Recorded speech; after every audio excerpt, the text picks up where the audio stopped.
அதிகாரம் 22வது வசனத்தை நாம் வாசிக்க கேட்கலாம். ஆதியாகமம் 1வது அதிகாரம் 22வது வசனம். தேவன் அவைகளை ஆசீர்வதித்து நீங்கள் பலுகி பெருகி சமுத்திர ஜலத்தை நிரப்புங்கள் என்றும் பறவைகள் பூமியில் பெருக கிடாவது என்று சொன்னார். சில நேரத்தில் வசனத்தை நீங்க வாசிக்கிட்டே போவாதீங்க. நான் என்ன பேசுவேன் அப்படின்னா ஆசீர்வாதத்தை தான் பேச போறேன். அந்த ஆசீர்வாதத்துக்கு மேலே போகும்போது நீங்க அதில் வாசிக்காதீங்க, வச்சுருங்க. வாசிக்கிறது அதான் செய்யணும். ஆசீர்வாதம் தான் அதுக்கு தக்கவாறு பக்கத்தில் ஒன்று இருக்கா அதோடு சேர்ந்ததுன்னா நீங்கள் அதை முழுமையாக வாசிட்டே போயிட்டே இருந்தீங்கன்னா நேரங்கள் எனக்கு கடந்து போகும். ஆகியனால திரும்பி வாசிக்கலாம். தேவன் அவைகளை ஆசீர்வதித்து சரி அப்படின்னா சொல்றாருன்னா நீங்கள் ஆசீர்வாதி சொல்றாரு. தேவன் அவைகளை ஆசீர்வதித்தார். ஆசீர்வதித்த பிறகு என்ன சொல்றாரு? நீங்கள் பழுகி பெருகுங்க அப்படின்னா. அப்போ பறவைகளையும் மிருகங்களையும் எல்லாவற்றையும் அவர் உண்டாக்குகிற பொழுது அவைகளுக்கு என்ன செஞ்சார்? ஒரு கட்டளை இட்டால், ஒரு ஆசீர்வாதத்தை கூறினார். அது எப்படிப்பட்டதாக இருந்தது என்று சொன்னால் அது எல்லாம் பறவைகள் மிருகங்களாக இருந்தது. அவைகள் என்று சொல்லும் போது எவைகள்? பறவைகள் மிருகங்கள். இவைகளை தேவன் ஆசீர்வதித்தார். நீங்கள் பழகி பெருகுங்க அப்படின்னு சொல்லி ஆசீர்வதித்தார். அப்ப தேவன் யாரையும் வெறுமையாக விடவில்லை. அவைகளுக்கும் ஒரு ஆசீர்வாதத்தை கூறினார். எவைகள்? இது பறவைகளாச்சு, இது மிருகங்களாச்சு என்று நாம் சிருஷ்டிக்கப்பட்ட சிருஷ்டிப்புகளிலே ஆச்சு அப்படின்னு அவர் ஒன்றில் போகிறார். அவைகளுக்கும் ஒரு பெருக்கத்தை கட்டளையிட்டிருந்தார். அவைகளுக்கும் ஒரு ஆசீர்வாதம். அதனால்தான் நம்ம வீட்டில் இருக்கிற மிருக ஜீவன்கள் எல்லாம் தேவன் ஆசீர்வதிக்கும் போது அவைகள் எல்லாம் மறுபடியா இருக்கக்கூடாது என்று சொல்லி உங்களுக்கு மிருக ஜீவன்களும் ஆசீர்வதிக்கப்படுவதாக என்று சொல்லி ஆசீர்வதித்தார். அப்போ உலகத்தில் நாம் வருகின்ற போது கனிகளையும் எல்லா கனிகளையும் ஆடுகளையும் மிருகங்களையும் மாடுகளையும் உங்களுக்கு எதுவும் வினாவா இருக்காது சொல்றாரு. மறுபடியா இருக்காது என்று சொன்னார். அப்போ தேவன் அவைகளும் ஆசீர்வதிக்கிற தேவன், அவைகளும் விரும்பிய விடுகிற தேவன் அல்ல. அதே நீங்கள் 1வது அதிகாரத்தில் ஆதியாகமத்தில் 28வது வசனத்தை வாசிக்கின்ற பொழுது பின்பு தேவன் அவர்களை நோக்கி, யாரை நோக்கி? மனிதர்களை நோக்கி சொல்றார். அவைகள் என்று சொல்லும்போது பறவைகளையும் மிருகங்களையும் குறிக்கிறது. அப்போ அவர்கள் என்று சொல்லும் பொழுது மனிதர்களை, அப்ப மனிதர்களை நோக்கி, அவரால் உண்டாக்கப்பட்ட ஆதாமையும் ஏவாளையும் நோக்கி நீங்கள் பழுகி பெருகி பூமியை நிரப்பி அதை கீழ்ப்படுத்தி சமுத்திரத்தில் மச்சங்களையும் ஆகாயத்தில் பறவைகளையும் பூமியிலே நடமாடுகிற சகல ஜீவ சந்துகளையும் ஆண்டு கொள்ளுங்கள் என்று சொல்லி தேவன் அவர்களை ஆதாம் ஏவாளையும் ஆசீர்வதித்தார். கரங்களை தட்டி மகிமைப்படுத்துவோம். அப்போ தேவன் அவர்களை ஆசீர்வதிக்கும் பொழுது அவர்களுக்கு அதிகாரங்களை கொடுத்தார். மிருக ஜீவன்களுக்கு அதிகாரம் கொடுக்கவில்லை. நீங்கள் போய் மனிதர்களை ஆண்டு கொள்ளுங்க, மனிதர்களை கீழ்ப்படுத்திக் கொள்ளுங்க. ஆனா இன்னைக்கு என்ன செய்யுது? யார் இன்னைக்கு கீழ்ப்படுகிறோம்? யார் அவங்களை ஆண்டு கொள்ளுது? நாம ஒரு நாள் மிருகத்தை நம்ம என்ன செய்வது? ஆண்டு கொள்ளுவது இல்ல. மிருகங்கள் நம்மளை கீழ்ப்படிவது இல்ல. ஆனா மிருகங்கள் தான் நம்மளை கீழ்ப்படி வைக்கிறது. மிருகங்கள் தான் நம்மளை ஆண்டு கொள்ளுகிறது. இருக்கா இல்லையா? உண்டா இல்லையா? உண்டா இல்லையா? என்ன பேச மாட்டீங்க? என்ன உங்க வீட்டுல வளர்க்கிற மிருகமாக மாடியில் போய் பிடிச்சி பாருங்க. அது ஒரு கீழ்படியா கீழ்படியும் இல்லைன்னு வச்சுக்காங்க, உங்களே குத்தி கீச்சு விட்டுடும். உங்க வீட்டுல நாய் வளர்ப்பீங்க, கொஞ்ச நாளைக்கு தான் அது இருக்கும். அதுவும் உங்களுக்கு வெளியே பிடிச்சிட்டு உங்களை கடிக்க ஆரம்பிச்சுவிடும். அதே நீங்க போய் குரங்கிட்ட போய் பாருங்க. நீங்க 8 வாரத்தை கொடுத்துட்டு குரங்கு கூடுதல் கேட்டு பாருங்க. அது கொடுங்க திருப்பி அதை நம்ம என்ன செய்யும்? ஆமா, அழகா புலி சீனில் போய் புலி சின்னமே நான் உங்களுக்கு கட்டளை எடுக்கிறேன் என்று சொன்னால் அது உங்களை என்ன செஞ்சு நடத்துது? நல்ல மிருகம் ருசியான மனுஷனே கஷ்டம் நம்ம சாப்பிடுவோம். அல்லேலூயா. அப்போ தேவனாகிய கர்த்தர் என்ன சொல்லுகிறார் மனுஷன்னா, அவைகளை என்ன செய்ய சொல்றாரு? அவைகளை எல்லாம் கீழ்ப்படுத்தி சமுத்திரத்து மச்சங்களையும் ஆகாயத்து பறவைகளையும் பூமியில் நடமாடுகிற சகல ஜந்துக்களையும் ஆண்டு கொள்ளுங்கள் தான் சொன்னார். அவைகள் மேல என்ன செய்ய சொன்னாரு? நீங்க ஆளுகை செய்யுங்க சொன்னாரு. அப்படிதான் சொல்லி தேவன் கர்த்தர் மனிதனை ஆசீர்வதித்தார். அந்த அதிகாரம் உங்களுக்கு எனக்கு இருக்கிறது. ஆனா நம்ம பாம்பை கண்டா படையே நடுகிறது அப்படின்னு சொல்றோம். பாம்பை கண்ட அடி, அது ஒரு தீமை செய்ய மாட்டாங்க, போய் அடுத்ததுன்னா செய்ய அது தீர்த்து கட்டிடணும். அது சாமின்னு நம்ம போய் எல்லாம் செய்யக்கூடாது. போய் அது அவங்களுக்கு சாமி, ஆனா நமக்கு அது ஆசாமி. ஏன்னா அது மனிதன் நல்ல பாம்புன்னு சொல்றோம். நல்ல பாம்பு நல்லதா இருக்கா? எவன் பேர் வச்சதே தெரியல அதுக்கு. ஆனா அதுவும் இந்த ஆதாம் தான் வச்சாரா மனிதன், அதுவும் ஏதோ மனுஷன் தான் வச்சிருப்பான். அல்லேலூயா.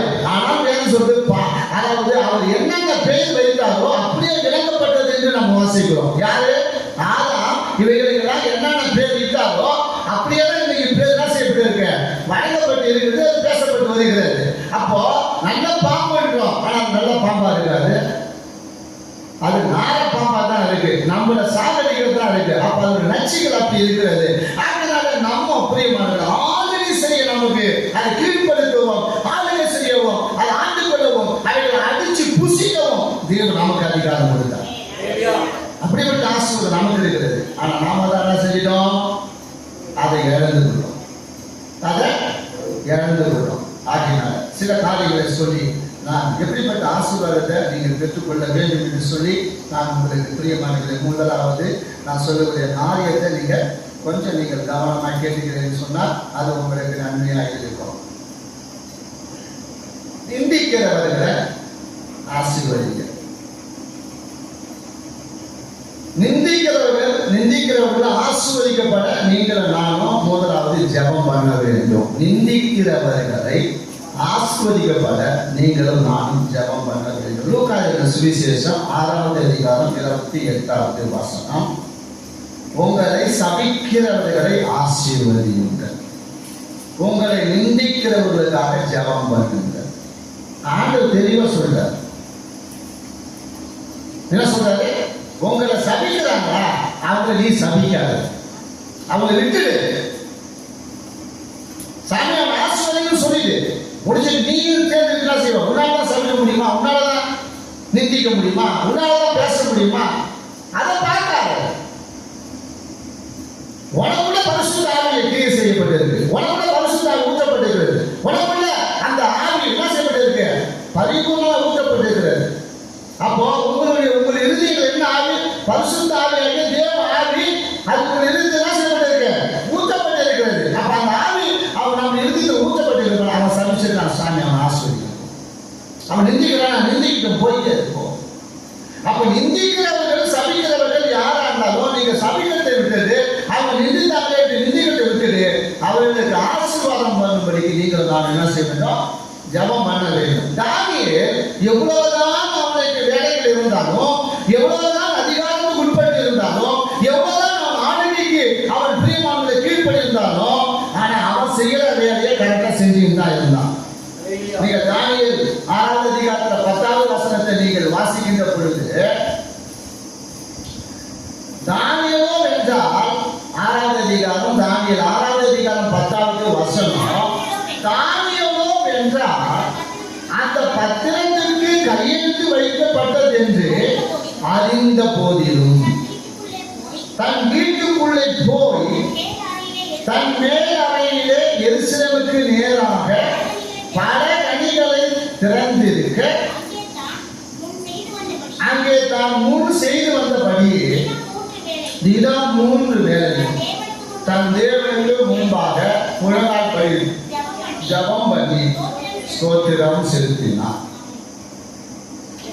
நெருக்கடி வருந்தான், போராட்டம் வருந்தான், நமக்கு விரோதமான காரியம் நடக்குதான், நமக்கு விரோதமா முகாந்திரம் இல்லாமல் சில காரியம் நமக்கு என்ன செய்வாங்க? நிந்திப்பார்கள் தான், முகாந்திரமா பகைப்பார்கள் தான், நமக்கு விரோதமான காரியத்தை ஈடுபடுவார்கள் தான். ஆனா ஐயோ இப்படி பண்ணிட்டாங்களே, இப்படி செஞ்சிட்டாங்களே, இப்படி நடக்கிறது, என்ன செய்யறதுன்னு நாம் என்னன்னா உடனே யாருக்கா போய் சொல்ல போயிடும். அந்த சொல்ல போற காரியம் தான் பெரிய காரியமா மாறி விடுகிறது. அங்க நமக்கு பிரச்சனை அப்பதான் அதிகமா உருவாக்கப்படுகிறது. அப்போ ஒரு சின்ன, அது பெரிய காரியமோ சின்ன காரியமோ எதுவாக நம்ம எங்க போயிடணும்? தேவ சமூகத்துக்கு பலோக தெய்வத்துக்கு பெட்டிஷன் கொடுக்கணும். அவருக்கு நேரம் மனோபுத்தலுடைய கண்கள் என்ன செய்ய இரவும் பார்க்கணும், எப்பொழுதுமே என்ன செய்யப்பட்டிருக்க நோக்கமாக இருக்கிறது. அப்போ அவர் உங்களை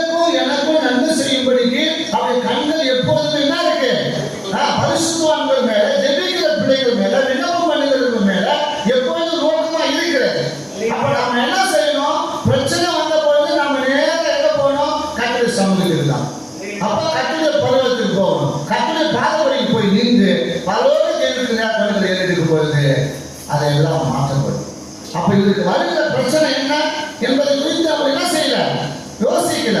எதையாவது ஆனா ஏன் தெய்வத்தை நான் 3 வேலை என்ன செஞ்சாகணும், நான் என் தெய்வத்தை என்ன செய்யணும், 3 வேலை நான் ஜெபம் பண்ணி ஆகணும். அதை நான் செஞ்சுட்டு இருக்கிறேன். எனக்கு விரோதமா எப்படிப்பட்ட காரியத்தை போன. அப்போ இவர்கள் எந்த காரியத்துல அவர் பிடிச்சாங்க, தெய்வ காரியத்துல தான் தெய்வ புத்தகத்தை அவங்க கொண்டு போனாங்க, தேவ காரியத்துல தேவ புத்தகத்தை கொண்டு போனாங்க. மற்றபடி அவங்க மேல எந்த ஒரு முகாந்திரமும் கண்டுபிடிக்க முடியல. தேவ ஜெபிக்கிற தேவ பிள்ளைகளிடத்துல எந்த முகாந்திரமும் பிசாசு கண்டுபிடிக்க முடியாது. எந்த ஒரு முகாந்திரமும் அவன் என்ன செய்ய முடியாது, ஒரு விரோதத்தை கொண்டு வர முடியாது. அப்ப ஜெபிக்கிற பிள்ளைகள் வாழ்க்கையில அவங்க ஜெபம் அவங்க நிந்திக்கிறாங்களே, அவங்க நம்மளை தூசிக்கிறாங்களே, அவங்க நம்மளை சபிக்கிறாங்க, அதை பார்க்காத. ஆனா உன் தேவனாக கர்த்தரை நோக்கி பாரு, அப்போ உங்களுக்கு ஜெயம் கிடைக்க வல்லவராக இருக்கிறார். ஹல்லேலூயா, ஹல்லேலூயா. ஒருவேளை அப்படி இல்லை என்று சொன்னாலும் நீங்கள் யாக்கோபு எழுதின நிருபம் நீங்கள் 5வது அதிகாரம் 14வது வசனத்துல இருந்து 18வது வசனம் வாசிக்கிற பொழுது அங்க என்ன பிரச்சனை வருதா, உன்னால மீள முடியலையா, ஒன்ன செய். ஏன்னா அங்கேயும் அப்படிதான் செஞ்சிருக்கிறாங்க. அப்போ பரிசுத்தவான்கள் என்ன செஞ்சிருக்கிறாங்க நீங்க அங்க பாத்தீங்கன்னா வாசிக்கலாம். உங்களில் ஒருவன் வியாதிப்பட்டால், யாக்கோபு 5வது அதிகாரம் 14வது இருந்து 18வது வசனம். போது இருங்க, யார் வரைக்கும் சொல்றாரு, சபை மூப்பர். அப்ப அவன் பாஸ்டர் சொல்லல, மூப்பர் தான். யார் அந்த மூப்பர், சபை பாஸ்டர் தான் மூப்பர். அது பஸ்ல கண்டுக்குங்க, மூப்பர் 4 பேர் இருக்கிறாங்க, அவங்க மூப்பர் அப்படி கிடையாது. அப்ப மூப்பரை வரவேற்பாங்க. அவர்கள் கர்த்தருடைய நாமத்தினாலே அவனுக்கு எண்ணெய் பூசி அவனுக்காக ஜெபம் பண்ண கடவார்கள். அப்போ உனக்கு வியாதி வரும் பொழுது யாரை வர வைக்கணும், முதலாவது பாச வர வைக்கணும், போதுகிற மூப்பனை வர வைக்கணும், சபைக்கு மூப்பனா இருக்கிறது யாரை வர வைக்கணும், வர வச்சு அவருடைய நாமத்தினால எண்ணெய் பூசி பிரியமானவர்களே அவர்களுக்காக ஜெபம் பண்ணணும். அடுத்தது அப்போ விசுவாசம் உள்ள ஜெபம் பிணியாளிகளை ரட்சிக்கும். அப்போ ஒரு ஆசீர்வாதம் வேணும்னா, ஒரு விடுதலை வேணும்னா, ஒரு சுகம் வேணும்னா மூப்பனை வர வைக்கணும். வர வைக்கணும், மூப்பனை வர வைக்க வேண்டும். கர்த்தர் அவனை எழுப்புவார். அவன் பாவம் செய்தனால் அது அவனுக்கு மன்னிக்கப்படும். அவன் பாவம் செஞ்சிருந்தா மன்னிக்கப்படும். அடுத்தது நீங்கள் சொஸ்தமடையும் படிக்கு உங்கள் குற்றங்கள் ஒருவருக்கு அறிக்கையிடணும். அப்ப நீங்க அறிக்கையிடணும், ஐயா ஐயா நான் தான் தப்பு செஞ்சுட்டேன். நான் வந்து சொல்லுவேன், அப்பா நான் ஏதாவது தப்பு செஞ்சுட்டேன் மன்னிச்சுங்க. ஐயோ ஐயா நீங்க இல்ல, நான் தான் குற்றம் பண்ணிட்டேன், நான் தான் தப்பு செஞ்சுட்டேன், என்கிட்ட தான் குறையுது, என்கிட்ட தான் பிரச்சனை.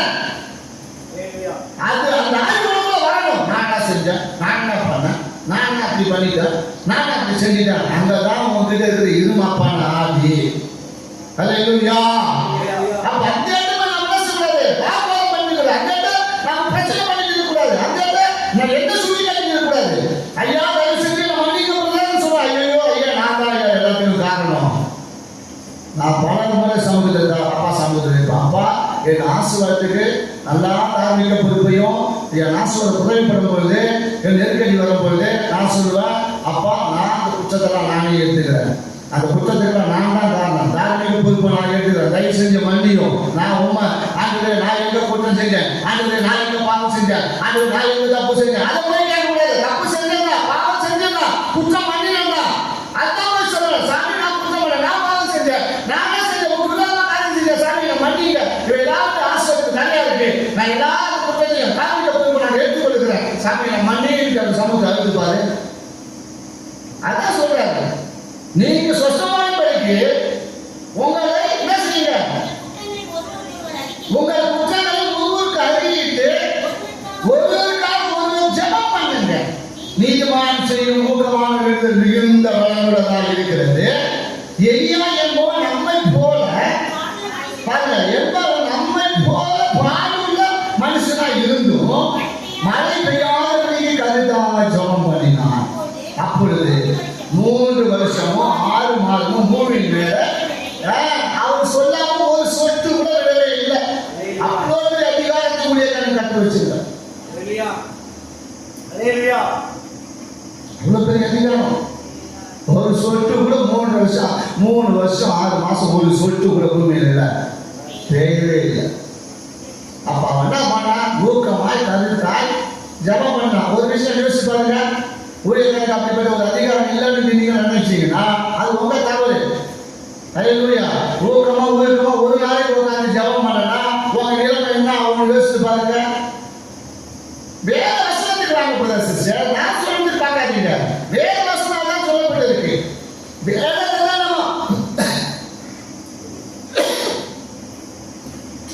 வசனத்தை தான் பார்க்கணும். பேசுறது யாருன்னு அவங்களுக்கு கொண்டு பாருங்க. வேதம் தான் சொல்லப்பட்டிருக்கு. எளிய என்பன் பாடுபடலாம் இருக்கான், அவன் பலவீனமானவனா இருக்கிறான், மிகுந்த பாடுள்ள மனுஷன் தான். அந்த பாடுள்ள மனுஷனா இருந்த போதும் அவன் பலவீன மனுஷனா போதும் அவன் ஜெபம் பண்ணும்போது கர்த்தர் கேட்டதா இல்லையா? கேட்டதா இல்லையா? ஏன் அப்ப கேட்க மாட்டாரா? ஊழியர்கள் அந்த ஜெபத்தை கேட்க மாட்டாரா? நீங்க ஜெபம் பண்ணலாம், நீங்க ஜெபம் பண்ணிட்டு போங்க. அல்லேலூயா. அப்புறம் எதுக்கு தேவன் சபையில ஒரு ஊழியக்காரன் கண்காணி வச்சிருக்கிறாரு? நீங்க உங்களுக்கு அதிகாரம், நீங்களும் வாங்க, உங்களுக்கு அதிகாரம் உண்டு. நான் இல்லைன்னு சொல்றேன், நீங்களும் என் ஸ்தானத்துக்கு வாங்க. நீங்களும் ஒரு சபையை நடத்துங்க. சாமி என்ன கூட்டுறீங்களா? அழைக்கப்பட்ட போங்க. ஊழியம் என்ன செய்யலாம்? சுவிசேஷம் எல்லாம் சொல்லலாம். அழைக்கப்படாம போயிட்டு கூடாது. அழைப்பில்லாம போயிட்டு நிலைநிற்க முடியாது. அழைப்பில்லாம அசிங்கப்பட்டு போயிடுங்க. அழைப்பில்லாம போயிட்டு வெக்கப்பட்டு போயிடும். அழைப்பில்லாம ஒரு ஜெயம் என்ன செய்யாது, வராது.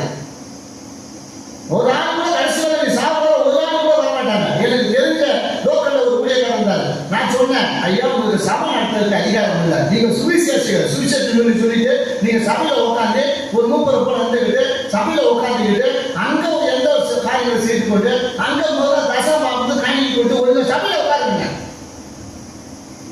ஒரு 900 ரூபாய் அந்த நாட்டில் அவர் காணிக்கை கொடுக்கறது ஊழியக்காரங்க தசமாக பயந்து சபையே நடத்துறாரு. ஒரு சாவை நடத்துறாரு. சாவோட ஒரு ஆத்மா காலையில போய் பசங்க பண்ண தெருவில் போய் காலையில போயிடுவாரு, ஊடுல போவார், தெருவுல போவாரு. அவர் சாவ வரையில அந்த சபையில் ஒரு ஆத்மா வர ஒரு குழந்தை கூட வரல. அவங்க மனைவி பிள்ளைகளை ஆராய்ச்சாங்க, இந்த ஏரியாவே இருக்கிறாங்க. அதுக்கு நானே சாட்சி, அவங்க சாட்சி. காசு இருந்தது, பணம் இருந்தது, பதவி இருந்தது, அந்தஸ்து இருந்தது, பொருளாதாரம் இருந்தது, எல்லாம் இருந்தது அவர்கிட்ட. நம்மகிட்ட காசு இல்லை, பணம் இல்லை, ஒண்ணுமே இல்லை. ஒண்ணுமே இல்லை.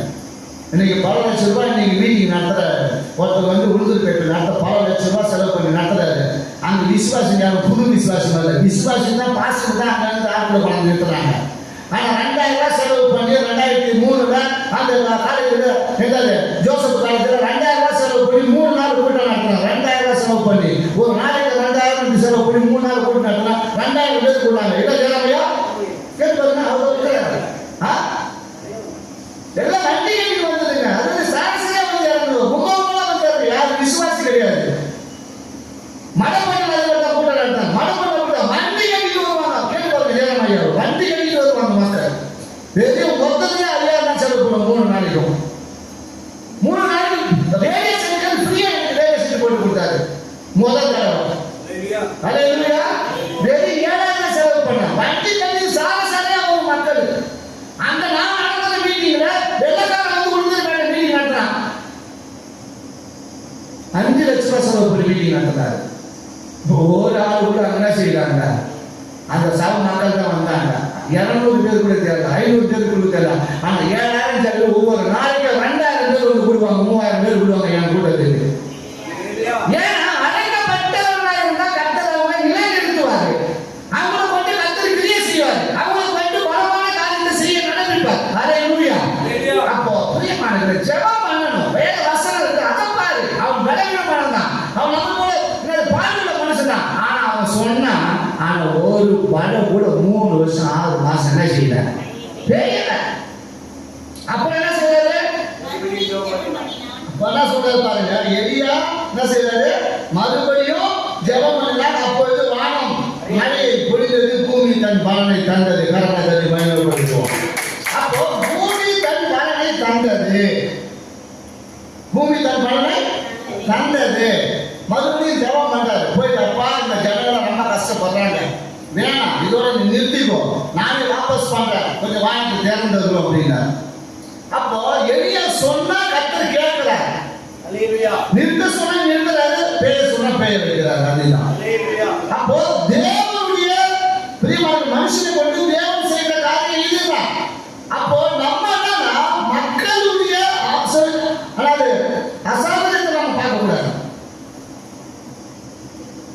அவங்களே சௌகரியத்தை பார்க்கணும். அப்போ அவன் நம்ம சபிக்கிறானா, நீ சபிக்காத. நிந்திக்கிறானா, அவன் நிந்திச்சுட்டே இருக்க, அதை விட்டுடு. தாவீதை நிந்திச்சுட்டே வந்தான், தூசிட்டே வந்தான் சீமை என்ற மனுஷன். அவன் நினைச்சான் இதோட தாவீது போயிட்டு ஒழிஞ்சிடுவாரு அப்படின்ட்டு. ஆனா திரும்பி வரா, திரும்பி வரும்போது வரும்போது அவன் தான் போய் நிற்கிறான். போய் நின்று, ஐயா மனுஷங்க அப்படிங்க, சரி போ அப்படின்னு.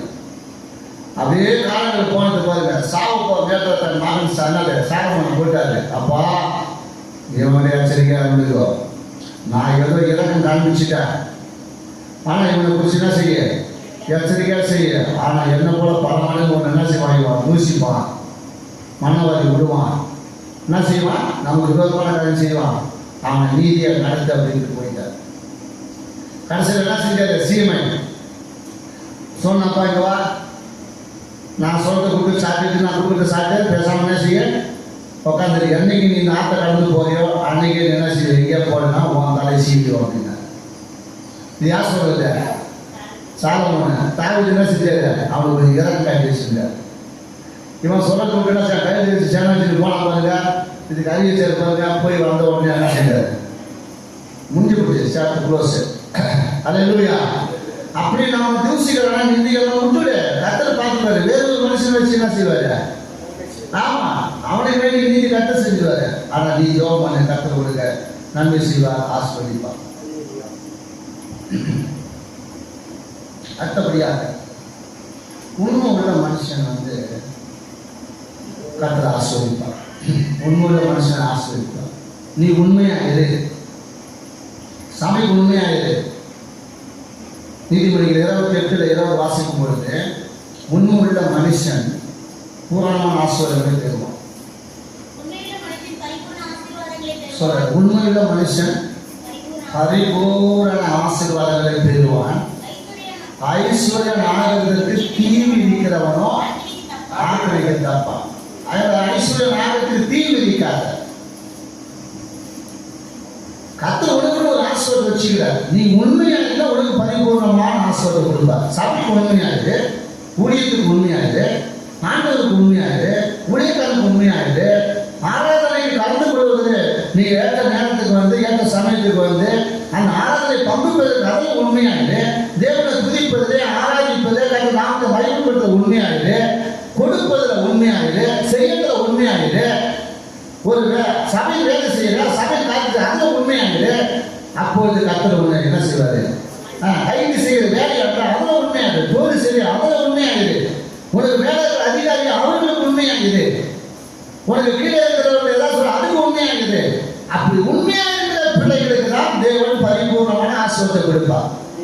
ஐஸ்வர்யம் ஆக வேண்டும் என்று நம்ம தீ விரிச்சு ஐயோ அதை செய்யலாமா இதை செய்யலாமா குறுக்கு வழியில போனோம்னா, குறுக்கு வழியில் அதை ஏதாவது பண்ணிக்கணும்னா அங்கதான் உங்களுக்கு சிக்கலை ஏற்படுத்துவோம். அங்கதான் சிக்கல். அப்ப ஐஸ்வர்யம் ஆகிறதுக்கு நீங்க ஒரு நாள் தீ விரிக்காத, அவன் ஐஸ்வர்யா இருக்கிறானே அப்படின்ட்டு ஒரு என்ன செஞ்சோம், ஒரு வீடுகார மீட்டிங் போயிருந்தேன். நல்லா கவனிங்க. ஹலோ, ஒரு வீடுகார மீட்டிங் போயிருந்தேன். நான் என்ன செஞ்சேன், கொஞ்சம் லேட் ஆகிடுச்சு. நான் சாம்சன் சொல்லிட்டு அப்பா நீ வந்து பாஸ்டர் பண்ணிட்டு வந்துடு அப்படின்னு நான் செஞ்சேன். கிளம்பிட்டேன். அப்படின்னா ஒரு சிம்ம மாற்றுறதுக்காக டைம் ஆயிடுச்சு, நாங்கள் போய் கூட்டி நீ மாற்றிக்கோ அப்படின்ட்டு அவனை செஞ்சால் பாஸ்டர் பண்ணிட்டு வந்தான். அந்த சாப்பாடு 180 ரூபாய் அந்த பிரியாணி. வீட்டுக்கு வந்து போட்டா பாருங்க, வீட்டுக்கு வந்து பார்த்தா கொஞ்சம் தான் சாதம் இருந்தது. அந்த சாதத்துல பார்த்தா பீஸே இல்லை. என்ன பேச மாட்டேங்க, 180 ரூபாய் பாஸ்டர் சாப்பாடு, அதுல உள்ள கறியே இல்லை. குஸ்காவை 180 ரூபாய் போட்டு வாங்கி வந்துக்கிறோம் பாருங்க. யார் செய்யுது, 2 தலாட்டம் பண்ணோம் பார்த்தீங்களா. நம்ம சகோதரர்கள் இருக்கிறாங்கல்ல, நம்ம சகோதரர்கள் யாரு, நம்ம சகோதரர்கள் இருக்கிறாங்க யாரு தெரியாதா, அந்த பாத்தீங்கன்னா பெரிய கடை, முன்னூறு கடை கோவிலுக்கு தள்ளி போனா பெரிய கடை இருக்கு, நல்ல பிரபலமான கடை. எவ்வளவு 2 தலை ஆட்ட மாட்டான், அதுதான் அவன் ஆசீர்வாதம். புரியுமா, அவன் ஏன் நீங்க ஆசீர்வாதம் தெரியுமா, அது நம்ம தான் அப்படின்னு பார்த்தா சுமதாஸ் அவங்களுக்கு போனாங்க. அவரு சொல்றாரு அண்ணா என்ன கல்வி என்ன அப்படின்னா, தம்பி எழுந்திரி கல்வி இப்ப கறி இல்லாத ஒரு குஸ்காவை என்ன செய்யணும் 180 ரூபாய்க்கு விற்கிறான்னு சொன்னா அவன் எப்படிப்பட்ட ஏமாத்துக்காரனா இருப்பான். அப்ப எவ்வளவு பெரிய அயோக்கிய. அப்ப அவன் தெய்வம் எப்படிப்பட்ட அயோக்கியமான தெய்வம் யோசிச்சு பாருங்க. நீங்க நானும் என்ன செய்யணும்? கர்த்தருடைய வேதத்துக்கு என்ன செய்யணும்? பயப்படணும். கர்த்தருடைய சட்டத்துக்கு நம்ம பயப்படணும்.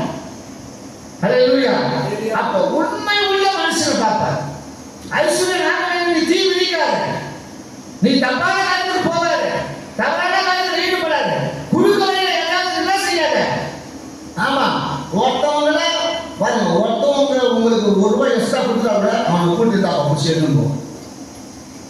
உனக்கு தேவை, எனக்கு தேவையில்ல விட்டுக்கோ அல்ல சொல்லுவோமா. அப்படிதான் நம்ம திரும்பி கொடுக்க பார்க்கணும். கொடுத்துட்டா 10 ரூபாய் தான் எக்ஸ்ட்ரா இருக்கு, போன போடலாம். அவன் எவ்வளவு அது பார்க்கல, திருப்பி அவங்க கூட்டு கூட்டு அங்கதான் வாசோட பதவி போயிடும். டிஜி தினகரன் ஐயா என்ன செஞ்சாங்க, பஸ்ல போனோம். இங்க இருந்து அவரு இப்ப இருக்கிற திருநெல்வேலி இருக்கு, அது ஓல்டு என்ன சொல்ற திருநெல்வேலிக்கு முன்ன ஓல்டு இருக்கு, அது என்னது பழைய திருநெல்வேலிக்கு என்னது சொல்ல பாளையங்கோட்டை பிரசங்கம் பண்ண போயிருக்கு. இவரு பிரசங்கத்தை அந்த கண்டக்டர் கேட்டுட்டார். அந்த கண்டக்டர் என்ன செய்யறாங்கன்னா வந்து 10 ரூபாய் கொடுத்ததுல அவர் என்ன செஞ்சாருன்னா பஸ் போக டிக்கெட் போக எக்ஸ்ட்ரா ₹1 சேர்த்து கொடுத்துட்டு போயிட்டாரு. இவர் என்னதான் செய்யறாரு பார்ப்போம், இவர் பிரசங்கம் பண்றாருன்னு போயிட்டாரு. இவர் என்ன செஞ்சாரு பார்த்தாரு பாரு, பஸ் டிக்கெட் ₹1 என்ன செய்யுது கூட இருக்குது, இவ்வளவு தூரம் பஸ் வர. சரி, இந்த ₹1 தான் இறங்கி போய் 2 இட்லி 1 காபி சாப்பிட்டு 1 என்னது பழைய சாப்பிட்டு நம்ம பிரசங்கம் பண்ண போகணும் அப்படின்னு என்ன செஞ்சாராம். இவர் உட்காந்து கணக்கு பண்ணிட்டே போனாராம். ஆனால் இன்னொரு பக்கம் சொல்றாரு, இல்லை இவங்க நம்ம சோதிச்சு பார்த்தா, ஆனா இவர் பிரசங்கன்னு தெரியும், விஜய் அவனுக்கு தெரியும், இவர் பிரசங்கத்தை அவன் கேட்டுட்டான். அப்புறம் பார்த்தாராம், இது போனாராம். இறங்க போற நேரத்தில் என்ன செஞ்சாராம், ஒண்ணு இருக்கு, ஐயா இங்க வாங்க, நீங்க எக்ஸ்ட்ரா ₹1 கொடுத்துட்டீங்க அப்படின்னாராம். இவரு அந்த கண்டக்டர் சொன்னாராம், நான் தான் கேட்டு முன்னே போயிட்டோம் பிரசங்கத்தை நான் கேட்டேன், நீ இதுல உண்மையா இருக்கு உள்ள டெஸ்ட் பண்ணதான் என்ன செஞ்சேன். அந்த ₹1 அவர் எடுத்து போயிருந்தாரா என்ன நடந்திருக்கும். ஆமா, அவர் இறக்கும் போது என்ன செஞ்சிருப்பாங்க. ஆமா, எவ்வளவு உண்மையான பெண்ணு பசங்க இயேசு வணங்குறவங்க உண்மையை பிரசங்கம் பண்ணுவாங்க. நம்ம இறங்கும் போது அவன் செய்வோம் உள்ள. அல்லேலூயா. அப்போ தேவன் எதை பார்க்கிறாங்க, நம்ம உண்மையை பார்க்கிறோம். நம்ம உண்மை தன்மையை கண்டறிந்து நாம் இருந்தோம்னா கர்த்தர் நம்மளை ஆசீர்வதிப்பார்.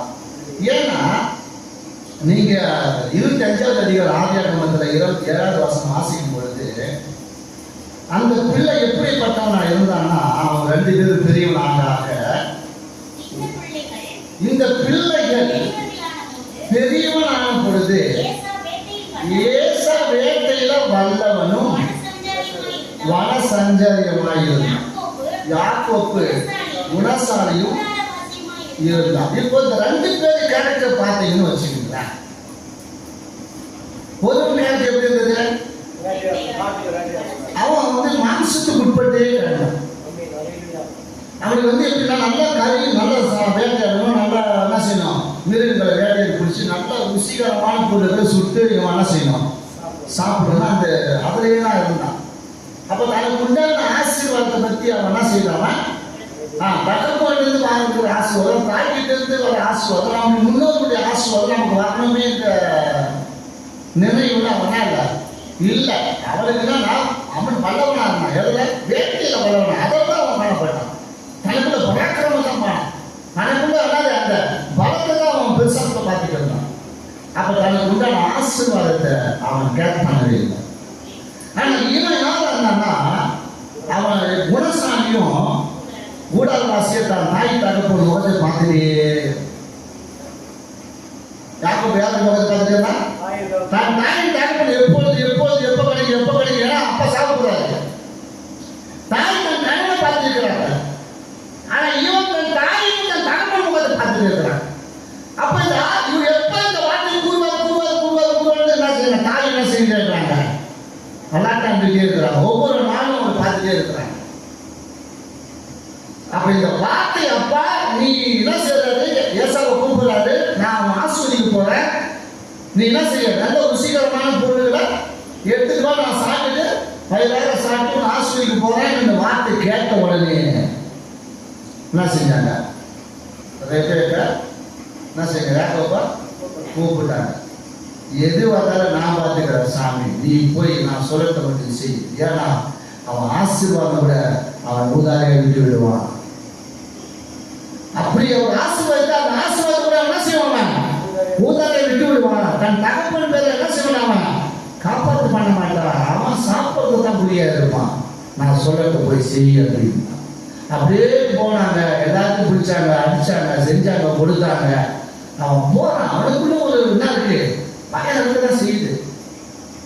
அன்னைக்கு இப்போ நான் பார்த்துக்கிறேன் அப்படின்னு. அப்போ கூடாத வாசியா இருந்தாலும், இவன் குணசாலியா இருந்தாலும், அவன் யார் சொல்ல பார்த்துட்டே இருந்தான், தாய் என்ன சொல்ற பார்த்துட்டே இருந்தான். ரெண்டாவது தகப்பனுடைய ரியாக்ஷன் எப்படி இருக்குன்னு பார்த்துட்டே இருந்தான். போனான். இப்போ இன்றைக்கு நீங்களும் நானும் கூட நண்பு சகோதர சகோதரிய தாய் தகப்பன், மாம்சத்துக்குரிய தாய் தகப்பனும் ஆளுக்குரிய தாய் தகப்பனும் இருக்கும். அப்போ அவர் யாரை பார்ப்பாரு, யாரை பார்ப்பாரு, ஆளுக்கு உங்க மாம்சத்துக்குரிய தாய் தகப்பனும் உங்களுக்கு உங்க ஆசிரியத்துக்கு கொடுப்பாங்க, சாப்பிடவும் உங்களுக்கு செய்வாங்க. ஆளுக்குரிய தகப்பன் இருந்தாலும் சபிக்கவும் செய்வோம், ஆஸ்வதிக்கவும் செய்வோம். அதே சொல்லுவோமா, யாரும் சபிக்காமல் இருக்க மாட்டாங்க. அதே சொல்லுவோமா, உன் கேரக்டர் சரியில்லையா, உன் ஜீவன் சரியில்லையா, உன் காரியத்துக்காக ஆண்டவர் உங்களுக்கு சிக்ஷித்து புறமிட்டு இவங்களை என்ன செய்யும், அந்த ரட்சிப்புக்குள்ள சரியான அன்புக்குள்ள சரியான ரட்சிப்புக்குள்ள நடக்கணும்னு சில நேரத்தில் ஜெபம் பண்ணுவாங்க. சில நேரத்தில் செய்வாங்க, அப்படித்தான் இருப்பாங்க, விட்டுட்டு போவாங்க, அதை கேர் பண்ணாமல் விட்டுடுவாங்க. ஆனால் ஆவிக்குரிய ஒரு தகப்பன் தன் பிள்ளைகள் கெட்டு போகக்கூடாதுக்காக என்ன செய்ய சொல்றாரு, சிக்ஷிக்க சொல்றாரு. என்ன சொல்றாரு, அந்த சிக்ஷித்து நடத்தபடி வந்து சமூகத்தை பார்ப்போம். ஒரு ஆவிக்குரிய தகப்பன், நல்ல ஒரு தகப்பன், ஒரு நல்ல ஒரு நெய்ப்பன் தன் பிள்ளைகளை ஆசீர்வாதத்துக்கு அவங்க கெட்டு போயிடுவானே விட்டுடக்கூடாதுன்றதுக்காக தான் அவங்க அப்படி செய்வாங்க. அல்லேலூயா. அதுக்காக அப்படி ஆளுநர் நட்சத்திரத்துக்கு அவன் செஞ்ச தப்பு அப்படின்றதுக்காக யாரும் என்ன செய்ய மாட்டாங்க, இல்லை அவன் உணர்த்துவாங்க. அதுக்குதான் ஒருவர் ஒரு குற்றத்தை உணர்த்துவது போய் என்ன வசதம் போன ஒரு குற்றத்தை உணர்த்துறது போய் அப்பதான் அவன் மனம் திரும்புதல் இருக்கும். அல்லேலூயா. இவன் கூடாத வாசியும் குணசாலியமா இருந்து ஆசீர்வாதத்தை பெற்றுக்கொண்டார். ஆகினாலே நீங்கள் நானும் ஒன்று செய்ய வேண்டும், தேவனுடைய சமூகத்தையே நாடி பாருங்க. அல்லேலூயா. உங்களுக்காக எனக்காக சிலுவையில் தோன்றி சிலுவையில் அடிக்கப்பட்ட ரத்தம் சிந்தி மறுத்து மூணாம் உயிரோடு வந்த ரட்சகரை பாருங்க, அவர் முகத்தை நோக்கி பாருங்க. நீங்க ஓடிக்கிட்டே இருக்காதீங்க, மாம்சத்திலே என்ன செய்யுங்க, ஓடாதீங்க. மாம்சத்திலே உங்க மாம்ச பலத்துல உங்க மாம்ச அறிவிலே ஓடிட்டு இருக்காதீங்க. அவர் போய் பாருங்க, அவர் நோக்கி பாருங்க. கல்வாரி சிலுவையில் சிந்தனை நோக்கி பாருங்க, கல்வாசி ரத்தம் சிந்தனை, கல்வாசி அடிக்கப்பட்டு நோக்கி பாருங்க. உங்களுக்கு ஆசீர்வாதம் உண்டாயிருக்கும்.